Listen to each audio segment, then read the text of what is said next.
everybody, this is Zoe from No Safer Place, and I know I am a little bit late to this tag, but so many people have tagged me in it and I finally got around to checking out what it is and I really wanted to give it a go. So today I'm going to be doing the mid-year freak out book tag. As I say, know I'm about a month late, but so this has quite a few questions in it, so I'm not going to do too many lengthy answers. But I know I haven't really kept you guys up to date on what I've been enjoying this year, what I haven't been enjoying, so I thought this was the perfect kind of video to come back with to let you guys know what I've been getting up to the past few months. Question 1. The best book you've read so far in 2018. This is a really tough one because I've enjoyed different books for different reasons. So I'm going to say 3. One is When the Curtain Falls by Carrie Hope Fletcher. I did a full review on that book, so I'm not going to talk too much about it. So if you want to check it out, I will leave it in the description box below.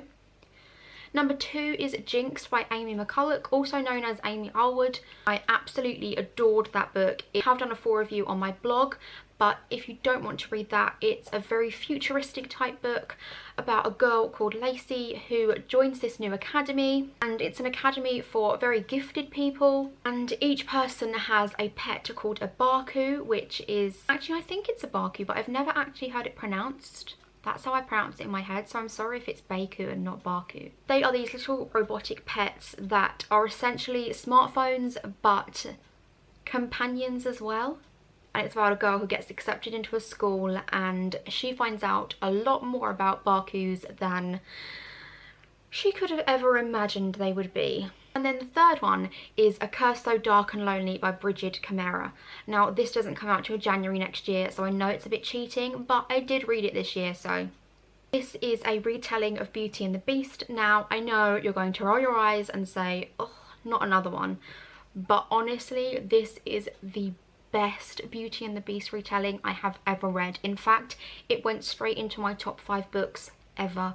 It is absolutely sensational. And I am going to mention it quite a few times in this video because I cannot tell you how amazing it is. Obviously you're going to know the premise because everyone knows the story of Beauty and the Beast, but it is a hell of a lot darker. There's a hell of a lot more atmosphere and tension. The setting is so much better. There is just so much more substance to this story. Honestly, I couldn't put it down. I read it in one sitting and I think I'll probably do a full video review on this because I have so many thoughts on it and so many opinions on it, and oh, I am so excited for the next one. Question 2, the best sequel of 2018. Now, I haven't actually read that many sequels this year, but I would have to say Exile by S.M. Wilson. You will have heard me talk about the Extinction Trials so much on this channel. It is a YA book that is like The Hunger Games meets Jurassic Park. It is essentially a dystopian novel with dinosaurs, which is just... Considering it's the 25th anniversary of Jurassic Park this year, I feel like you should all go and get this book just for that reason. But yeah, I can't say too much about the story of that one without spoiling the first. But let's just say it has a lot of dinosaurs, a lot of action, and it's very gory. Number 3, a new release that you've not read yet. Guys, this would be a 3-hour-long video if I spoke about new releases that I hadn't read yet. So I'm just going to completely ignore that question. Question 4, the most anticipated release for the second half of the year. I have 2. One is The Queen of Air and Darkness by Cassandra Clare. The Dark Artifices is one of my favourite series and I cannot wait for the third one. I absolutely adored the first 2, so bring on more, Cassie. And the second one is the new Catwoman book. Oh, I'm so excited. Catwoman is one of my favourite superheroes, if not my favourite superhero of all time. She is just incredible. I also love Sarah J Maas, especially in books 1 and 2 of her series because they always seem to be the strongest. So give me Catwoman. I need it now. Number 5, the biggest disappointment. Now this has to be Jungle by Yosi Ginsberg. I actually watched the film first, really enjoyed it. Like, it was one of my favourite films of all time. Daniel Radcliffe absolutely blew my mind in that film. I've watched it several times since actually this year because I loved it that much. And when I found out it was a book, I desperately had to read it and I couldn't even finish it. I was so disappointed. I thought the book was going to be so much more atmospheric, and they'd even said that they had to take some things out of the book to change it to film because some of it was just that gruesome. And I think I read half of the book and nothing had really happened, and I just thought, I'd rather just watch the film again. And I know that's so bad of me to say, but true.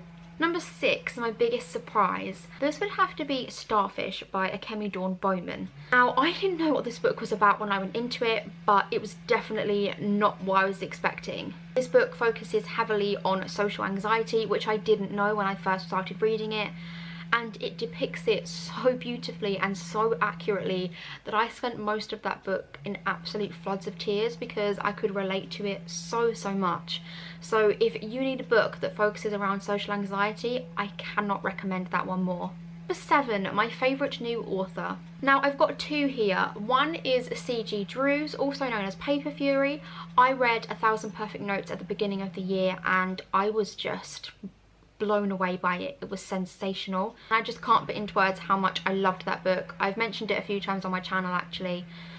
So she is definitely one of them and definitely one to keep an eye out for.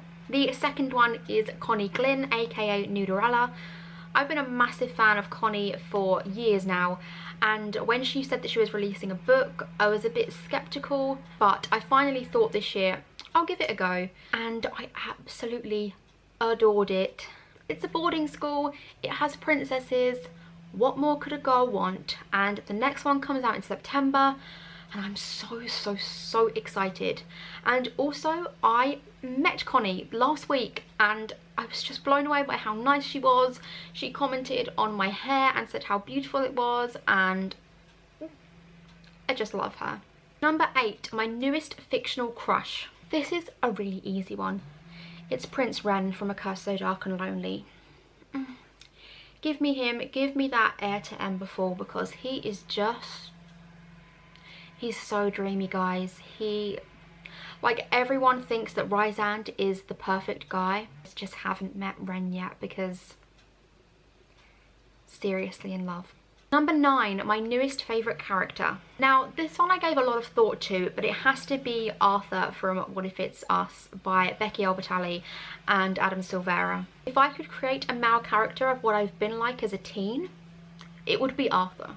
He is awkward, he is nerdy, he overthinks things, he worries too much, but underneath it all he's really just pretty damn lovable, and I hope that's what I'm like. Number 10, a book that made you cry. One book came to mind instantly when I read this question, and that is Reasons to Stay Alive by Matt Haig. I'd heard a lot of talk about this book. It is a non-fiction book about Matt's journey of how he overcame depression, and explains in detail how he felt and what he did to cope, to get over it, and his journey really. And it was so emotional, so relatable. His words are just so powerful.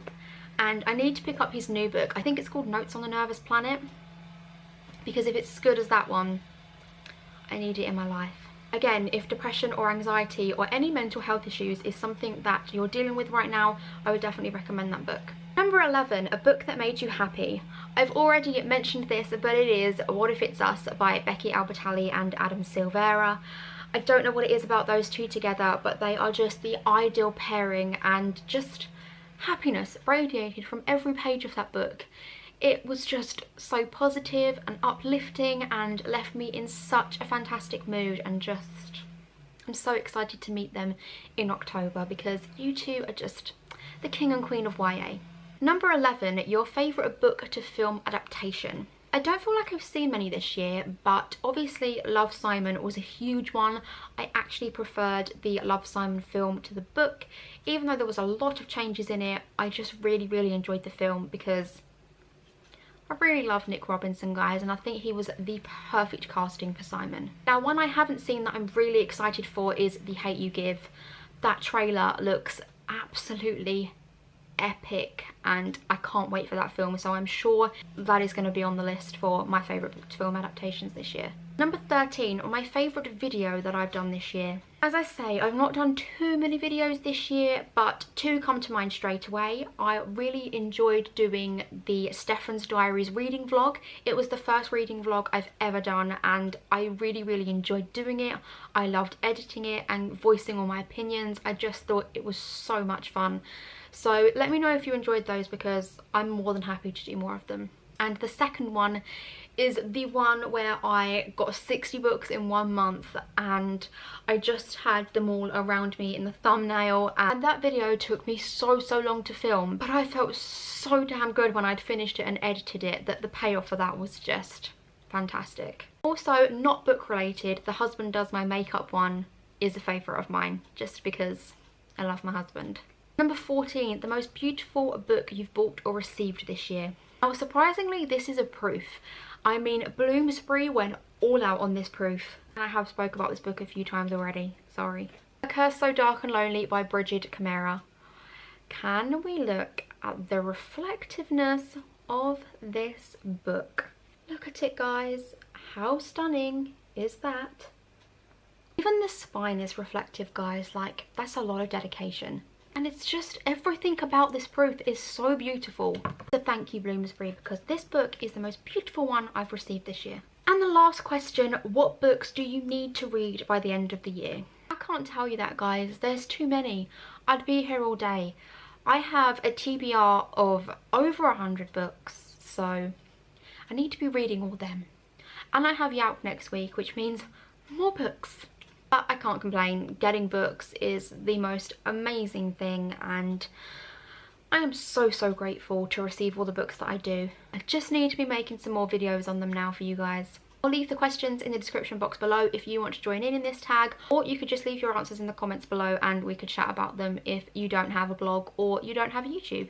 I hope you all have enjoyed this video. Let me know what you would like to see more of on my channel, and I hope to see you all again soon. Thank you. Bye.